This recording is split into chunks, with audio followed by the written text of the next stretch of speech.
Hi, everyone, and welcome to another episode of Gabbing with Gabby. And today I have a special friend. Hi, Rindi, my friend Rindi Hello. Martin. Yay, I did it right. I've been teaching myself how to stop and let my guests say hi to me because I've kind of talk a lot. So thank you, Rindi. Thanks for being on the show today. Rindy's Definitely. one of my friends that I know through the neighborhood, through schools.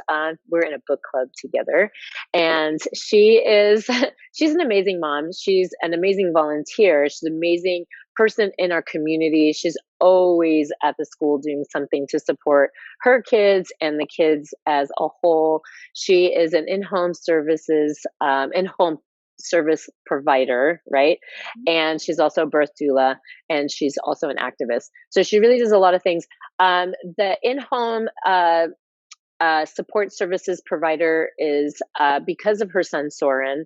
Her very special story. I mean, really just a lot of ups and downs, but I think overall there's a lot of silver linings that come with your son Soren. I'm going to let you talk about him and say and kind of you know unfold and peel back the onion of all the layers Sure. of of your son and all the things that have come out of it for you. There's kind of little spokes on the wheel for you that you've come across. I think one of the really important things is becoming the IHSS provider, which I don't think a lot of people know. I didn't know because I remember I emailed you like, what is that? And it's actually really important information that you might find useful, my viewers. So, Rindy, let's start with just the beginning and having Soren come into your life, and then we'll just kind of evolve from there. Sure. Not a problem. Yeah. Um, yeah. Soren is my oldest and my first. When I was pregnant with him, he was breech for Hmm. most of the pregnancy, Hmm. and he was born breech. So he came out mooning the world. Yeah. And that experience through his pregnancy, or my pregnancy with him, really formed a lot of what I do now, in many ways. Hmm. And Hmm. like you said, the many layers that have resulted from just the pregnancy itself, but now being a parent of Hmm. Soren. Hmm. So while I was pregnant with him, I learned a lot about breech pregnancy, breech Hmm. birth, and that's where I feel like a lot of my advocacy started, because I had Hmm. to advocate for myself and my son even then. Hmm. And uh, a lot of education goes into that, and learning just about your rights and the ability to say no. Those Hmm. kinds of things that a lot of people don't know that they have that ability to do or the right to do. Finding new providers if they don't feel it's a good fit or don't feel like Hmm. they're getting the care that they need. So after he was born, that was an experience in and of itself because I went through the process of firing providers and finding new providers and then finding new providers again. Wow. Um, Hmm. so really went through a lot there. Again, very educational experiences. He So was. real quick, I want to ask you a question real quick.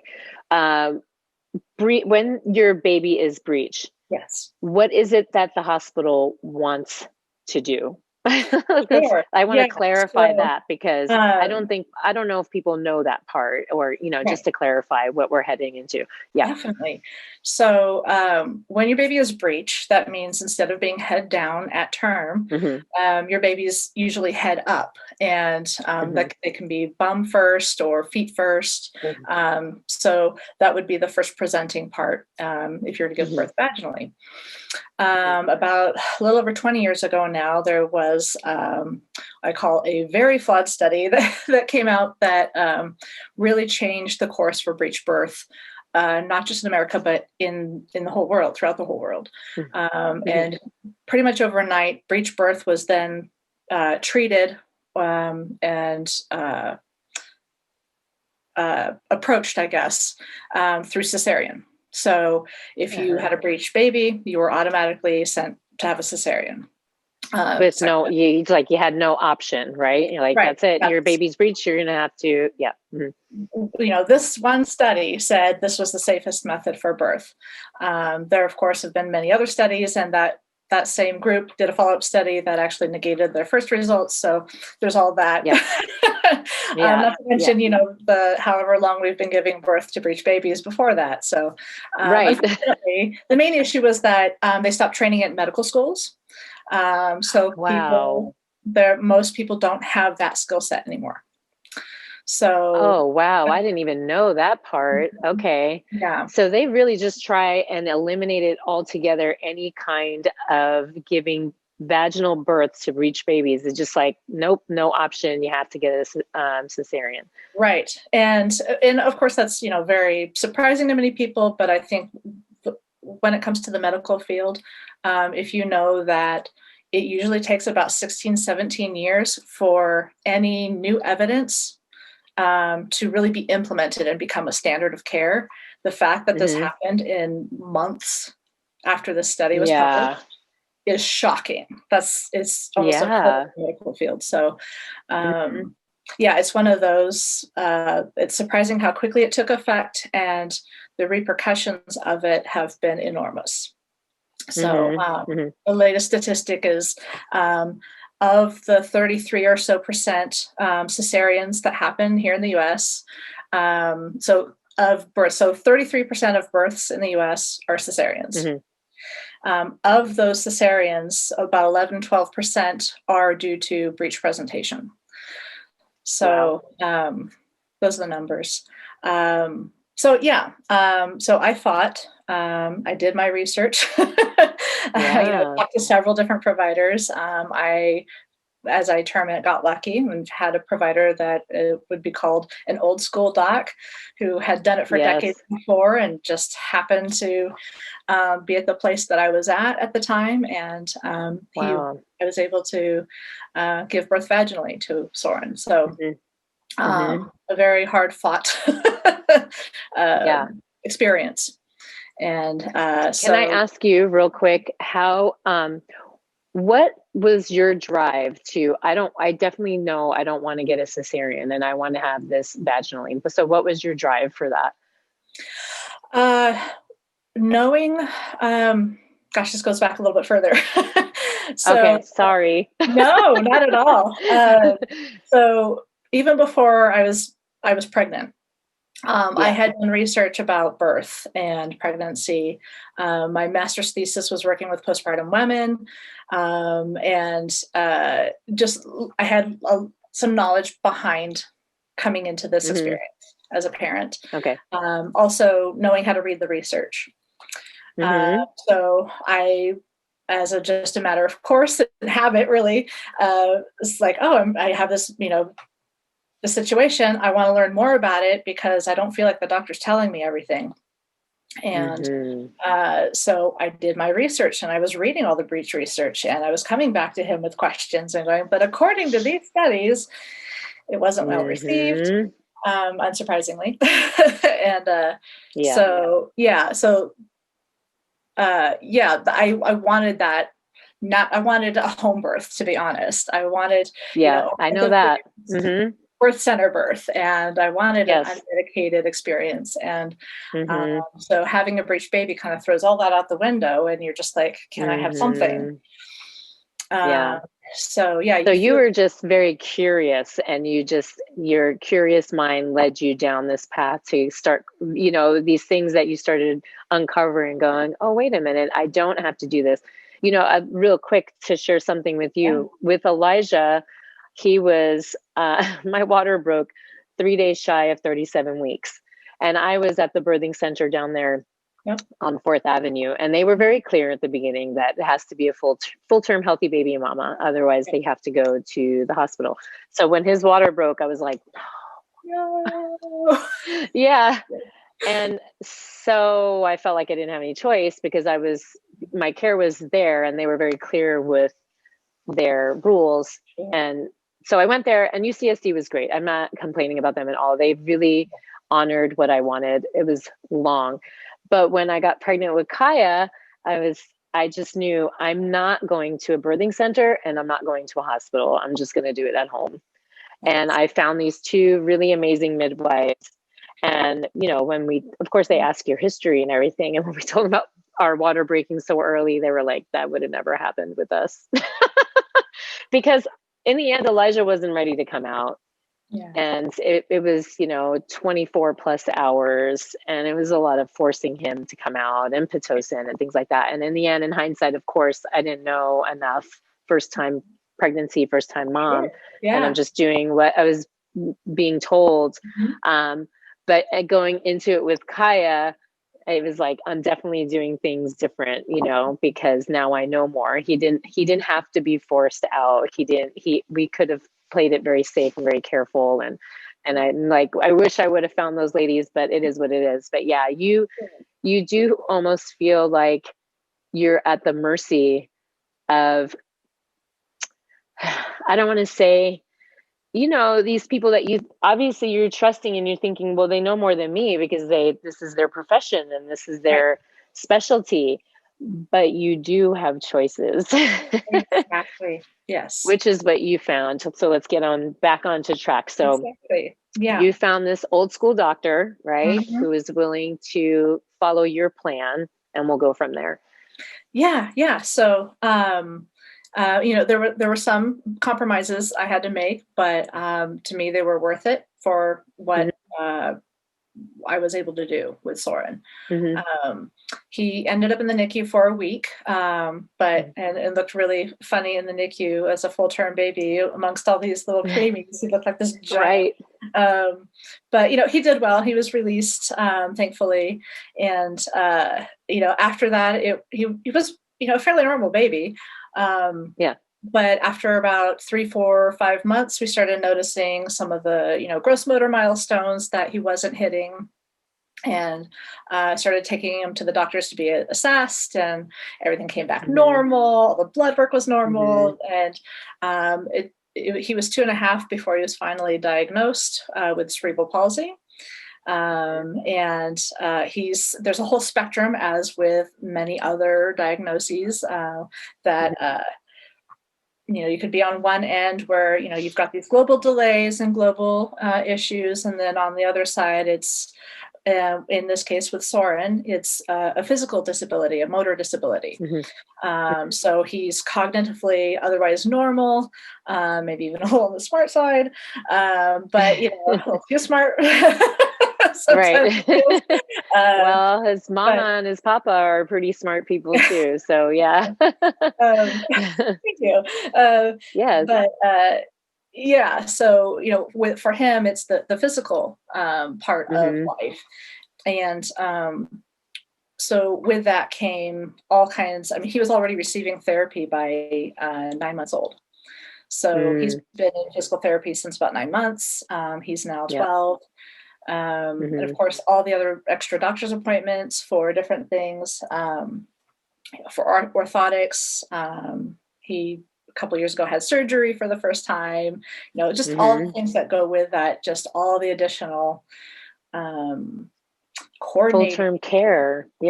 Full-term care. Yeah, you have to be with him all the time, and you have to help him with everything. So it kind of feels like, he may be 12, but he needs a help like, a small toddler that's still learning how to do everything.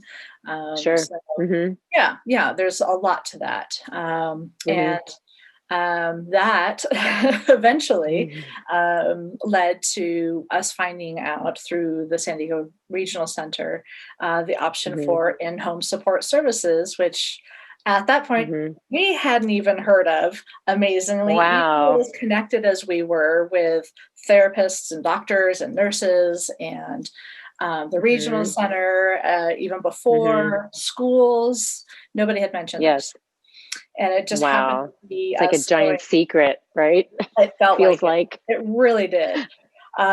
Because we have this one meeting there, and they're like, so these are all of your resources, and you sit there and go, What? why are we 7 years later being told this, 8 years later being told this? So, Wow. so it was process, of getting everything signed up. Also supplementary Medi-Cal. Didn't know that was an option. So we spent a lot of out-of-pocket money. 20% of everything that we did, we were paying out of pocket. We had great Wow. insurance, but it doesn't matter. You still, Yeah. so just these were very life-changing for us. Both Yeah. financially and just, honestly, there's a level of validation that comes with it. That, Yeah. because it's really hard. I was working full time when I had Soren. Mhm. I quit just before his first birthday because of all of the doctor's appointments, the therapy appointments. It was too much. Mhm. Um, and we couldn't, like, eventually I'd have to quit, so I just Yeah, went ahead, right. like, Well, he and needs full-time care, so it's yeah, either gonna be you or you're gonna hire someone else, right. and And my salary either would have been way, to pay for somebody, right, because there right. are no daycares for that. There aren't daycares that will take care of Yes, that's somebody. another problem is that you can't just walk into any daycare and say, "Hey, can Soren come here?" Because they're not Right, equipped to do something like that. exactly. Right. And we did Mhm. ask a lot of them. Yeah, Of we went through course, that yeah. process. Yeah, so There's no harm in trying, right? But they really are not equipped. They would have to be trained. They would need special training, or at least someone there who can specialize in something like that, I would exactly. assume, right? Yep, Mhm. exactly. Mhm. So, yeah, learning about that was life-changing, that while, comparatively, the pay is not great, but, for us, it was better than nothing, and, Mhm. also just, having that little bit of supplementation, and also Mhm. being recognized officially, like, yeah, I'm his mom, but I'm Yes. also helping him basically be part of a normal part of society. He can go to school Mhm. normally. He can, participate outside of the school and outside of the home normally, and Mhm. we can make that happen. So, Mhm. that was truly life changing, and it was then that we learned, like I said, about this program, but just how far reaching. It's not just parents of children with disabilities or different diagnoses. Mhm. Um, it could be grown, it could be grown people taking care of their parents. It could just be Mhm. people that are taking care of others who need it, different disabilities, conditions. I mean, it's far reaching, and Mhm. this program is not just San Diego. This is California state. You're considered a state employee. There are other Mhm. states across the country that do the same thing. So, Mhm. Mhm. it was a way, as far as I know and understand, the program was developed, to keep people out of institutions because it was more cost Mhm. effective to keep them in the home and Mhm. involved in society than it was to just ship people off, because that's what Right, happened. make them a ward of the state, right, which but they Right. wouldn't even get any good care at that point. Yeah, yeah. It's interesting because, like, when my mother-in-law was very ill and before she passed away, then my sister-in-law and brother-in-law probably could have benefited from this. But I know that we just had such a hard time just figuring stuff out with Medicare and Medi-Cal, and like Yes. it is not easy to navigate. And when it's your loved one Mhm. that you're trying to deal with, it's very hard to think clearly. I mean, you are their advocate, but it's also between everything being so overwhelming with Yes. just life and doing this daily care for this person that you love, whoever it may be. And then on top of that, you're trying to navigate through this labyrinth of, like, yeah, like try and find the Easter egg and It is. like It why absolutely can't you just make this easy for people to is. find? Exactly. No, Like it took that's you in our 7 life. years. Exactly. Is that Yeah. what you said? 7 years? I mean, 7 years and all these things that you've got, like not one situation that came up. I mean, that's just really mind-boggling. It is. But this, I mean, this is it's a whole nother topic, but this is the state of Yeah. our medical care and healthcare. Yes, it Um, is the I've state of it It's is a another whole nother, like, conversation, but yeah. profession. Yeah, yeah, no, I mean, Yeah. I feel like that's, one of the several hats that I wear is I've learned how to navigate the medical system, to who to talk to, and Mm-hmm. how everything is connected and what I need to do. And I Mm-hmm. know the processes for all these different things, and um, Sure. even having Yeah, to, I was going to say, just you have, I learned even more when Storm got old enough where he uses a reverse walker and forearm crutches, but then it got to the point where, and we were carrying him, lifting him and picking him up. And only in this mm-hmm. last year we stopped doing that. But even before that, we saw like he's going to need a wheelchair for long distances, Mm-hmm.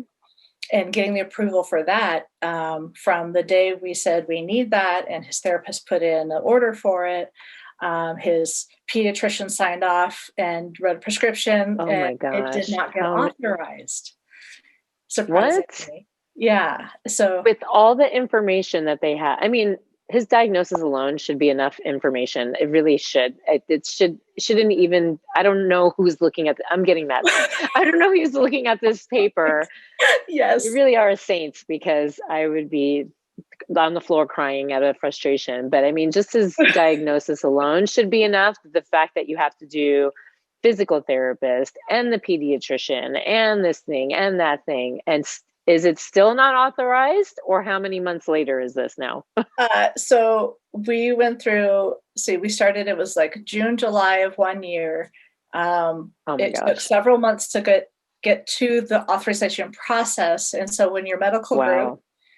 receives that prescription, they review it. There's a reviewing doctor. I do this because I'm like, I don't know who this magical reviewing doctor It's is, like but some random person, right? yeah, and they said he does not show medical need for a wheelchair. And when that happens, oh Wow. yeah, yeah.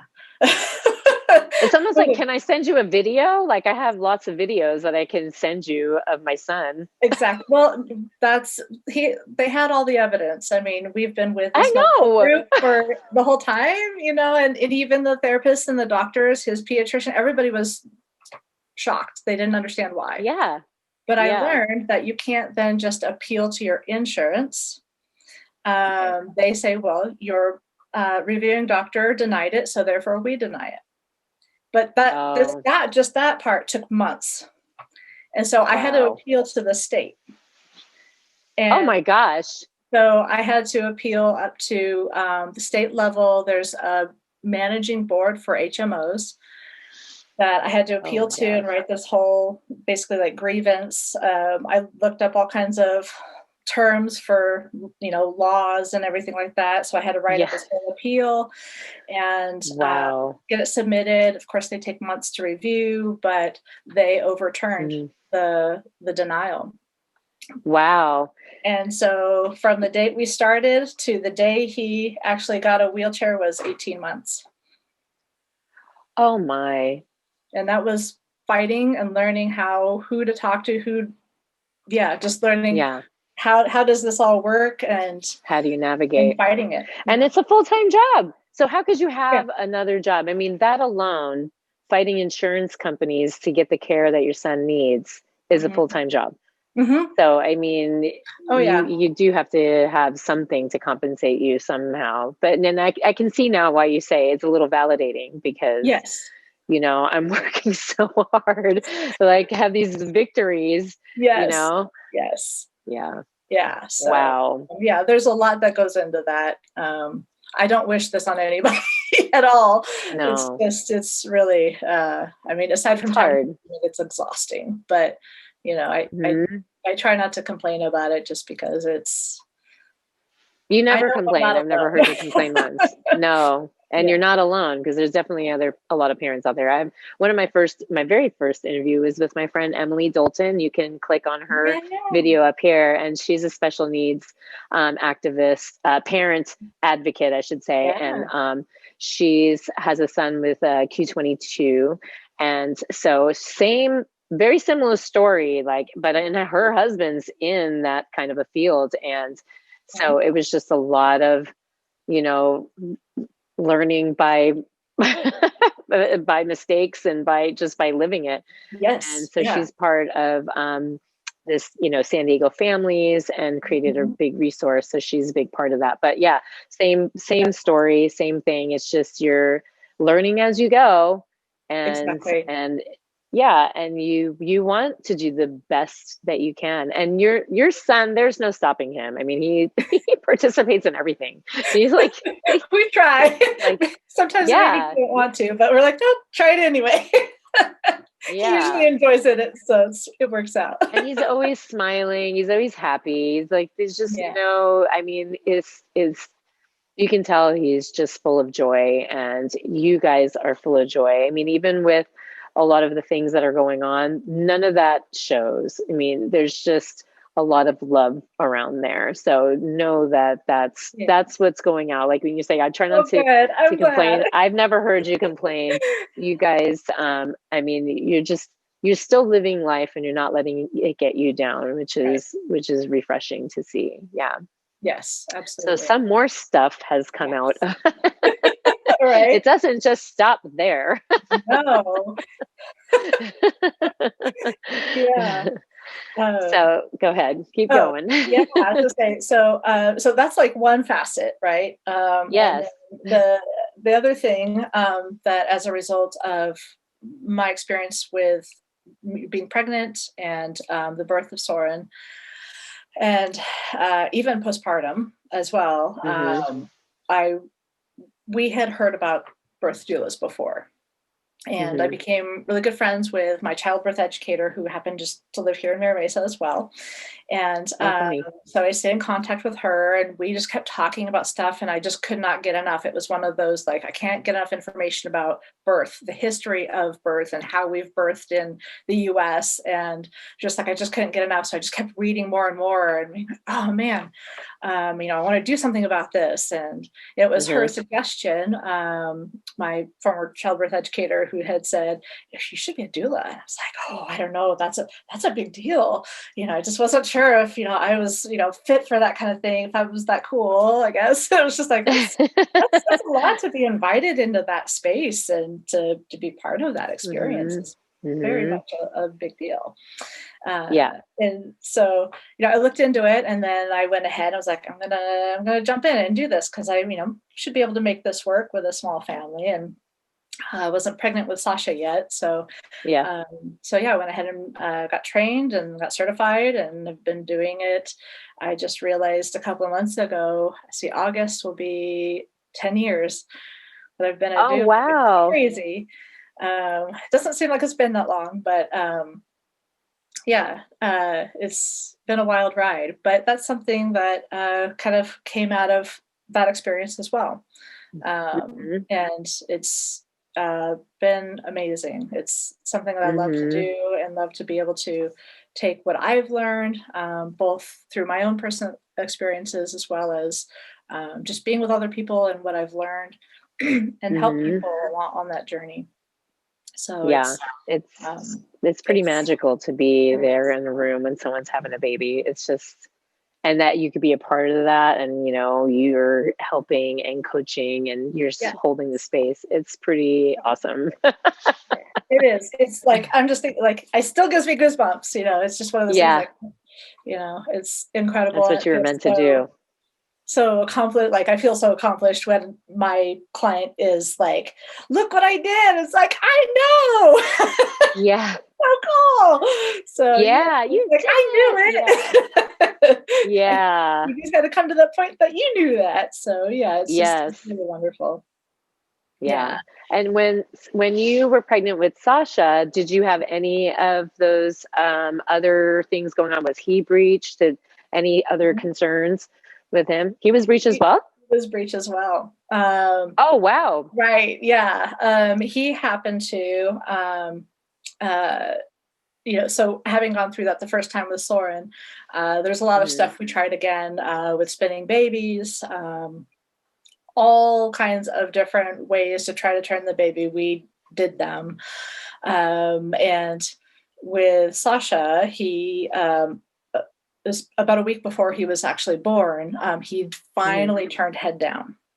So, but Oh, he breached for the thank longest goodness. Right. time. Yeah. Yeah. So he we were able to have a birth center birth with him, as Mhm. opposed to the hospital. But Yeah. yeah, so that was like, whew. Oof, yeah. But again, we went through that whole pregnancy, especially that latter part, again, kind of in that same boat that we were in the first time. Mhm. So it Mhm. was, and things had changed at that point. The doctor that I worked with for Soren was no longer practicing, and Uh-oh. he had retired. And there's very few people, honestly, that are available. And even if they do have the skills, there's this whole Mhm. political situation around it. So some people just don't do it Sure. anymore.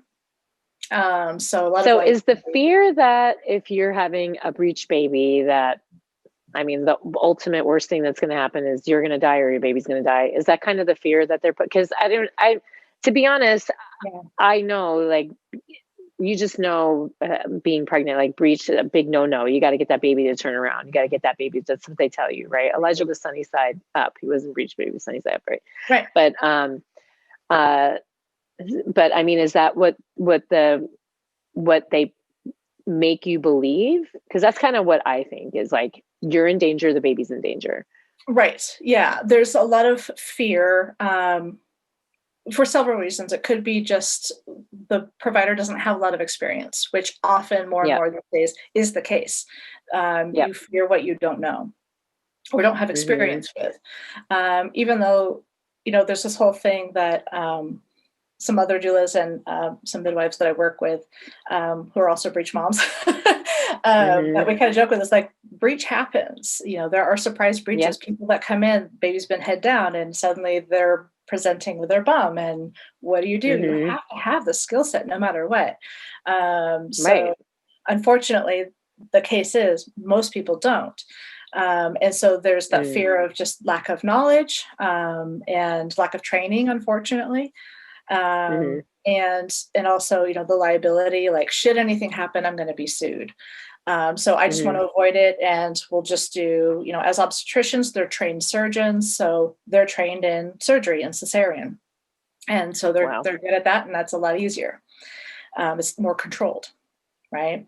Yeah. Mhm. And also, even if there is any experience, it just seems to keep falling back on liability and what's Mhm. convenient. I mean, two doctors, and in particular OBs, credit the maternal health system is really not set up even in their favor. Mhm. They're forced to try to make as much money by seeing as many people as possible, turning beds Mhm. over at the hospital, turning clients over in their office, and so it's Mhm. all about just, they're the pressure's Wow. put on them as well.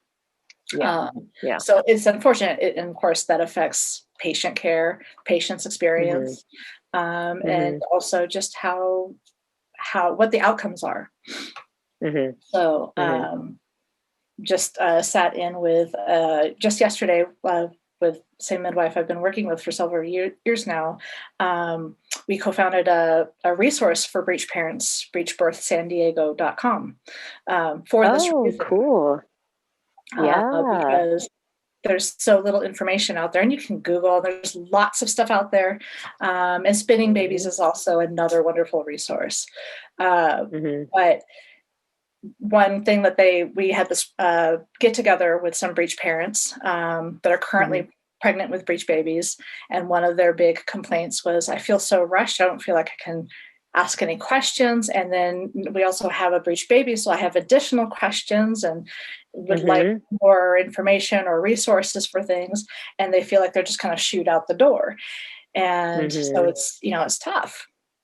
But so Mhm. yeah, that's a whole like other conversation of just about the um, maternal health care among the Mhm. whole, medical and healthcare field. So yeah, unfortunately, there's a lot of it has to do with fear, for many reasons. Mhm.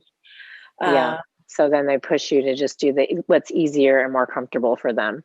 right, Yeah, I mean, I can understand that if that's a dying practice, I can understand them just like, well, I wouldn't even know how to give birth to a breech baby. So, but I know how to, take the baby out surgically, right, and I'm just going to go with the road that I know. So exactly. maybe some newer doctors it's almost like not their fault because they were never trained. Exactly. So it is a little, it's a little kind of web that's spun that's really hard to kind of get out of. But Mhm. sorry, tell us again the resource that you and the midwife created. Yeah. Me and my friend, Yeah. Nicole Morales, we created Okay. breechbirthsandiego.com. Yeah. Oh, that's awesome. And what can people find there? I mean, obviously resources about breech birth, but Mhm. what else could if somebody was like, could they find other things in terms of birthing and birthing resources? Can they find that there as well? Sure. I mean, it connects both to Nicole's website as a local Hmm. home birth midwife, as well as Hmm. my own website as a doula. Hmm. But it's particularly geared towards parents of breech, Hmm. because often you find out it's towards the end and you're kind of like, this was Hmm. not in my game plan. What do I Yeah. do now? Yeah. And you're usually told just like a few snippets of things, and then shoot out of the office, and then you're like, now what? Now what do I do? Who else do I know? And most other people that you're like, Yeah. oh, I just had a cesarean. So then there's just this whole whirlwind of like, I want to know more, but Yeah. where do I go? So it's kind of like I Hmm. like to call it a one-stop shop. That's what we try Hmm. to make it. So it's geared towards parents, but it's also there's a section for doulas as well, how you support parents Hmm. of breech, as well as for providers, both OBs and midwives. And it's chock Oh, full of nice. research, as well as stories, videos, and written stories from people that we've collected. From all over the world, different settings, home birth, birth center births, hospital births, and even Yeah. cesareans. So um, because everybody, the idea is getting the information out there, educating yourself, and regardless of Hmm. what you choose, the idea is you are able to make the best decision for yourself, an informed decision. And Hmm. that's the most important thing. So whether you choose a vaginal birth versus a cesarean birth, it doesn't matter. Hmm. The point is that you've been able to get the information that you may not otherwise have obtained, and been able to be Hmm. comfortable and empowered to make those choices. So Hmm. that's the In the premise. beginning, yeah, it's fantastic. In the beginning, you when we were talking about just starting your story, you said being able to say no, Mhm. because I think people walk into their appointment and they think, well, this is what I have to do. Right. But you Your do have a choice. choice. Yeah. Yes. Yeah. And some things, it's one thing that I counsel my clients on all the time. Yeah. Um, because it's not known. I mean, we as a culture, as a society, we are, Hmm. we grow up knowing like, well, doctor knows best. Doctor went to, Hmm. 8, Hmm. 12 years of medical school, whatever it is. And, they've got this experience and they see thousands of patients a year, and they hopefully keep up to date on the evidence and research. Right. Yeah, uh, exactly. and And so, are up to date in their training. right. Yeah, exactly. Yes. Um, Yeah, but exactly. it, it's so it's something that we're all taught from Hmm. being little kids, that this is who you trust, this is who you go to, and you take their word. And there are things, as I experienced personally, was I had a doctor who was not up to date on the research and the evidence. Hmm. um, and uh, and there are obviously amazing doctors out there. So this is not, he's not an example of the whole, the Yeah, whole, right? right. Right. But it's it's something that regardless of what it is, um, Hmm. whatever the procedure, Hmm. I don't want my blood pressure taken right now, or even so you go into the hospital, you sign all this paperwork, they're consent forms. You can sign the Hmm. consent form, but you can still revoke it by just saying, I say no. I do not give Yes. permission, or just no. Hmm. Hmm. Um, and they have to, like, there are laws Hmm. that support you in doing that.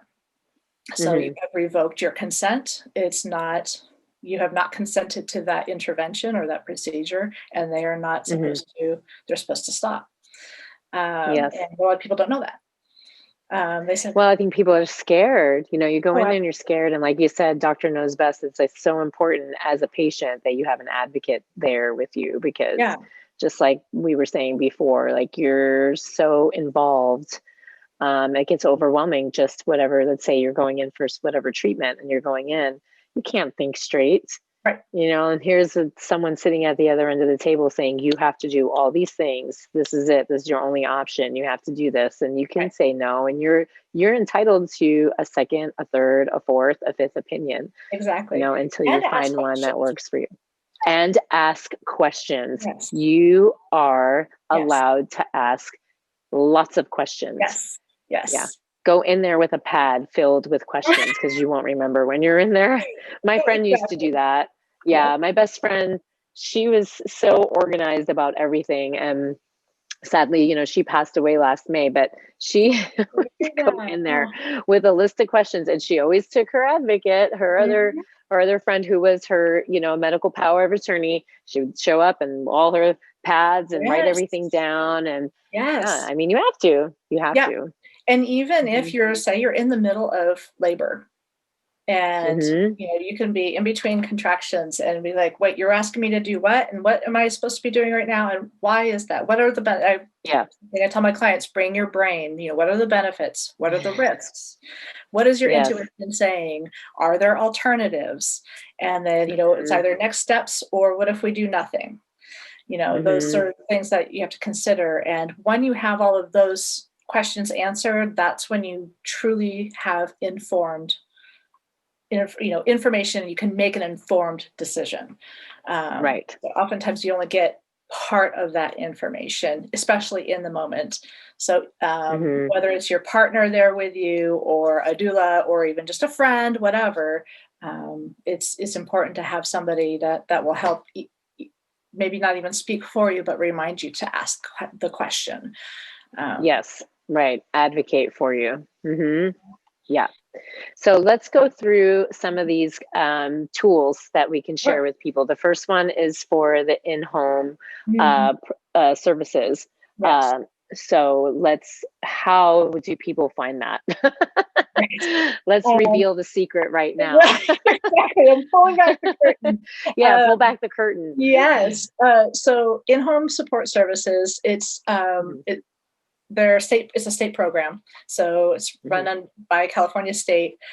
You can literally just Google search in-home support services. It's mhm, run through a department called Public Authority. And there's two different ways. So you can sign up as a provider, and you can have mhm. a client, or person you're taking care of. And as a provider, you can take care of multiple people. And Okay. so there are some people that take care of 2, 3, 4 people, depending on how many hours per week they need.